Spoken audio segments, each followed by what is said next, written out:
Okie dokie. Today I have a lead-based paint ceiling and it's cracking and it's falling apart. I'm gonna take you guys in close and show you guys that. Now, if you've never seen a lead-based paint ceiling, this is what one looks like. There's not a whole lot to do to look for lead-based paint. You don't need to go to no shop and get no high fancy technical support or nothing like that. You just go and look at it. And if it looks like that, you got lead. And that's what you got. No test needed. Wish granted. Save you some money. Spare yourself some change. Now, with that being said, you can take you a secondary check on it and you can see, oh yeah, that's lead. How do I know? Hear it crackling? Yeah, that's crackling, popping and crackling. Here, I'm gonna take a piece for you. Yeah. What you'll see right there is lead. See how it cracks? It's thick. You'd make a bullet out of that. Kill a deer. Right there is how you know if you got lead.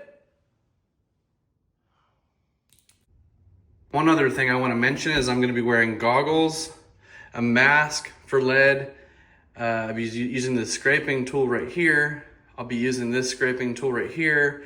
I've got gloves. I have a flashlight and I have a step stool and I'm going to be doing that. I'm also wearing long sleeve boots and pants. So just be safe. Always try to be safe when messing with lead. Also, you can see these seams.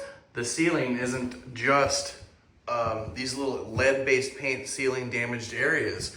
There's these areas too, because they've never, the lead around the mud and the mud and the sheetrock and the mud tape seams and all that. You can see right where the sheetrock meets right here. There's 4 pieces. One here, one here, one here, and one here. And they all meet right here in the middle. So this is about an 8-foot by 16-foot kitchen. So this is an 8 by 16, and you can see where all those meet, okay? So I have to fix the lead-based paint areas. Like this is a little bit more minor than this area is over here, but I also have to fix the seams because moisture has gotten in here and around the lead probably from the cooking right here, from people cooking for 85 years. I mean, it's done pretty good, but lead-based paint will start cracking like that. This is what you'll see. So I have to fix all these. There's another seam over here, so it's a little bit more than those 4 sheets. So we're looking at 4, 8, 9, 10, 10 foot by 16. Yeah. This is a 10 by 16 kitchen, so 160 square foot kitchen. And that's that. I'm gonna set you guys down. Do I hear some Led Zeppelin? I forgot to tell you guys that Led Zeppelin is here and he's singing for us today. Woo!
It's okay, Granny. Led Zeppelin was here. He was playing again, and the lead started coming down like rain. I'm telling you what, it was really happening.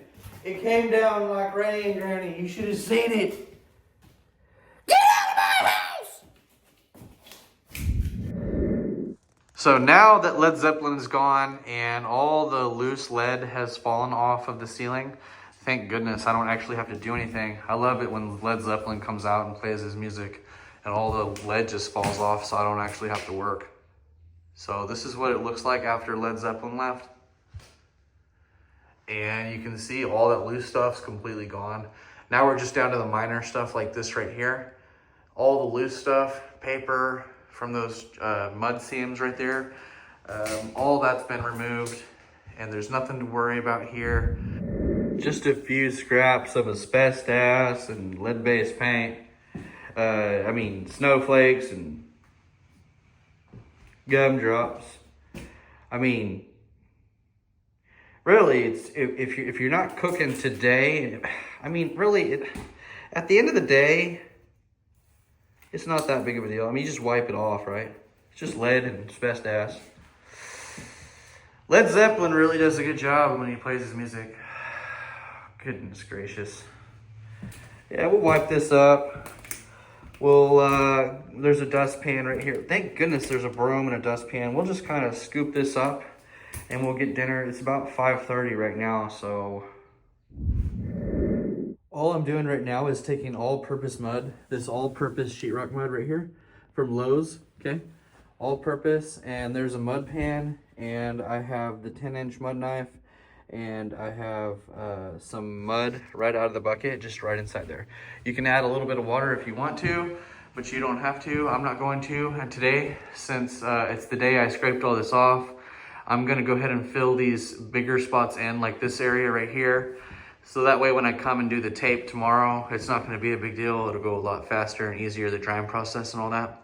I'm gonna fan out these edges right here and fan this out from the lead to the paper, just fanning it out like this, and you'll see me doing that and basically skim coating over this middle part after fanning all this around.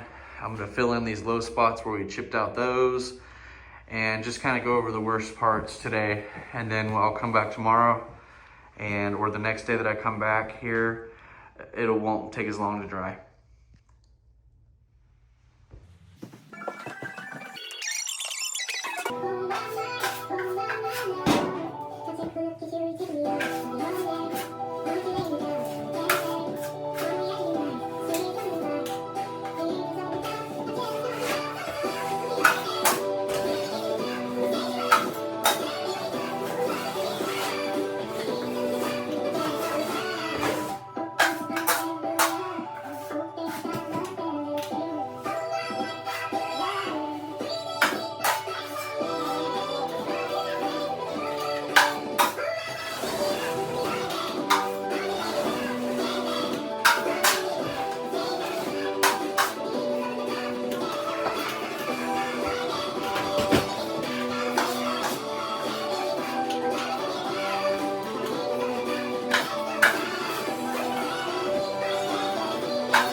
So you can see here now, you can see the worst of it was this seam right here.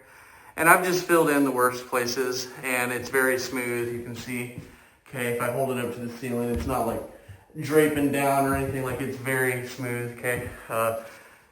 For what I'm trying to do is just filling in these really bad spots, okay? And I went through there, and then tomorrow, once that's dry, all those worst spots will be dry, and I can put the mud and the tape on again, and it won't take very long to dry, of course. Think fast.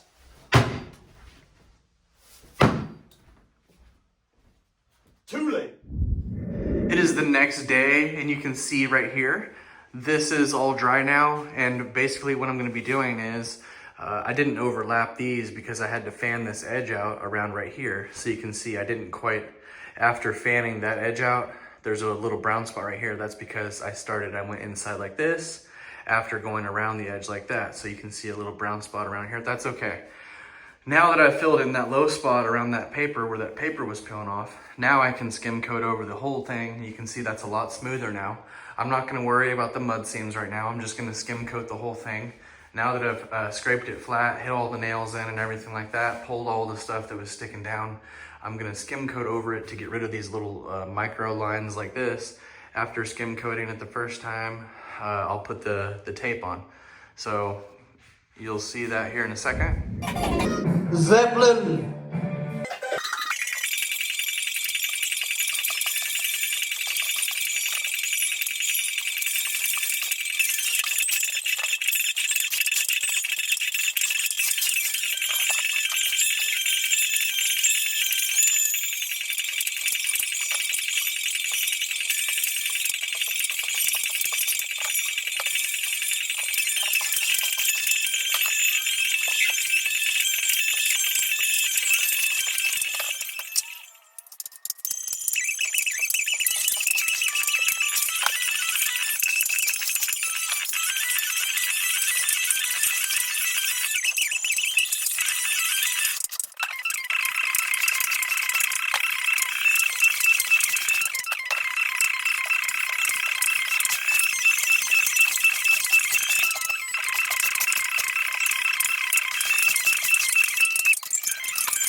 What I'm gonna do now is take paper tape and I'm gonna apply it to the mud seams, and I'm just gonna show you guys up close one here so you can see how to do it. but I'm going to be showing you guys after I get done too. You're just going to continue the same process that I'm doing here on all the mud seams. Okay, this is a mud seam where two sheetrock pieces meet together right there in the middle. You can apply paper tape or sticky tape or fiberglass tape or whatever kind of tape that you want for sheetrock mudding tape, and you can apply it, okay? And you need to do it on all those seams. And you may also need to do it in the corners. In my case, I have trim, so I don't have to do it in the corners. So you can put trim, or you'll have to do corners, and I have that inside my sheetrock series playlist, how to do sheetrock corners, okay? And many examples of things in there. So go check that out. In the meantime, I'm gonna show you guys how to do this right now, so let's follow along closely. Zeppelin!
It is the next day, and you can see this is looking a heck of a lot better right now. You can see those mud seams, and they're gonna be a little bit wet still, but that's what it looks like just after the example that I showed you guys, after doing the first coat where you put the mud on and then put the tape and then go half over here and half over here and then wipe it off and wipe it off.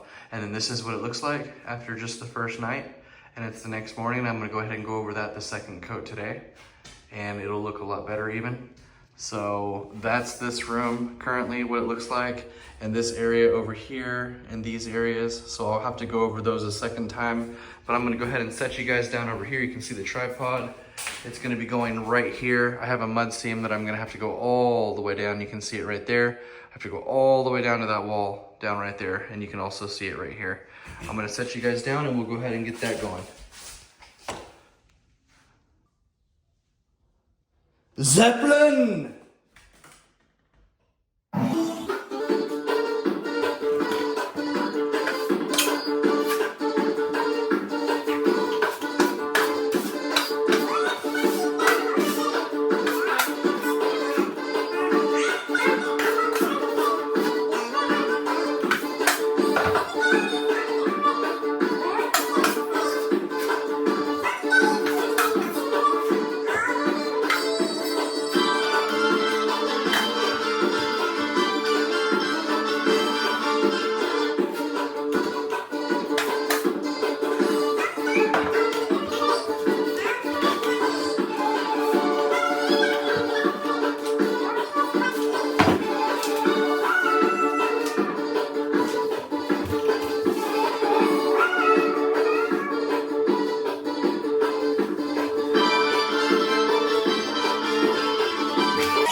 the next day, and you can see those mud seams are looking a lot better. Now, these other spots are starting to look worse. So you can see now that I have those mud seams, a second coat on those. So we applied the mud, we applied the tape, we went over it the first day, and then we applied the second coat here today. This is the second coat.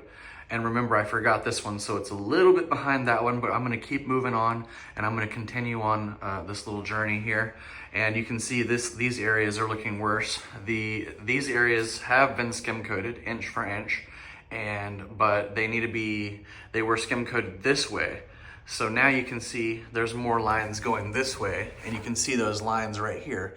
So whenever I was going this way with the mud knife, you can see it was going over all the little bumps and humps and leaving little tiny little micro lines like that. Well, now I'm gonna go this way. So if I was going this way, now I'm gonna go this way, and that'll fill in all the low spots.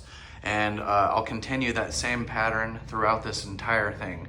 So I'm gonna go the opposite direction of the lines, basically, is all I'm gonna be doing. And I'm gonna set you guys down. You can see those lines here again.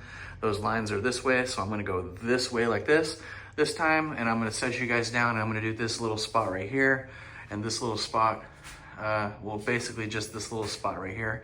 And then I'm gonna continue skim coating this entire room. That way there's not an hour-long video. But let me set you down and show you guys what I mean.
So this is what I have now, and you can see that's drying, and the low spots are the darker spots you can see along that mud seam there.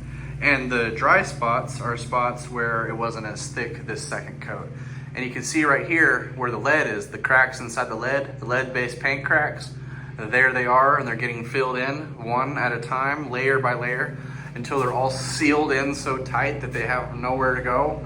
And you can see those places that are drying right there. There's another mud seam right here, and this is the basically where I put the mud on, and then the tape, and then over it the first day, and then the second coat, and then whenever I skim coated it just now, that acts as a third coat. So now there's 3 coats over that, and once this all dries, it should blend in and all turn, it should just all be white. Right now it's a little bit gray right here because it's obviously deeper and it's drying right here along the edges there. But once that dries, like I said, it'll all kind of blend together like it is starting to right there. And you can see right here where I ended, all those little grooves and lines and cracks inside that lead-based paint. That's what you're gonna have right there. Okay, that's what lead-based paint looks like. Even now that it's all sealed and stuff, that's basically what it looks like. It's just, once it dries, it'll look like this. Okay, so taking you back over here, it's the same thing, some places drying and this and that, but you can see right back there was an example of what it looked like before. And once scraping all that clean and then going over it, ripping everything out and going over the mud seams and blah, blah, blah, blah, blah, coating it, over coating it, it starts to look better, okay? And you can still see it's still not that good because there's still a lot of low spots, and we don't want it to do that. Basically, you should be able to skim coat the whole ceiling, and it should dry evenly, perfectly evenly. It should dry, and it should all turn white within just a few minutes. But that would be that would be a perfect case scenario. Also, you can see I have this door open and I have the other door open that's out through there, giving the airflow through here to dry that out because I don't have ceiling fans or electric to put a box fan or anything like that. So I've got airflow going through the house to help dry the ceiling up. And I did this little portion for you guys right here where I skim coated that portion, and then I went ahead and finished this all in a live stream. I'm gonna go ahead and do the same thing that I just did here where I skim coat the whole thing, and I'm gonna skim coat this for the third skim coating.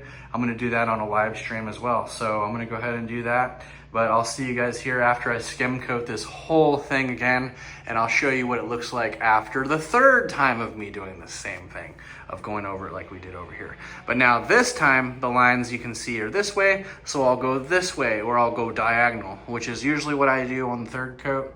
So since this is the third coat, I'm not gonna go this way or this way. I'm gonna go across it like this, diagonal. I'm gonna do diagonal lines only this time. And that should fill in all those last remaining little cracks and gaps and cracks and gaps.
It's official. I am done, and I am now going to show you guys the evidence of this 85-year-old lead-based paint ceiling that I have refurbished, and it is right there for you in case for you guys in the back that have eyes that can't see. I have it right there for you. 85 years old, looks brand new. And there it is, zoomed in as close as I can get without your eyes getting wet. And if this video was helpful in any way, go ahead and like it, subscribe to the channel if you like home improvement videos, and I will see you guys next time.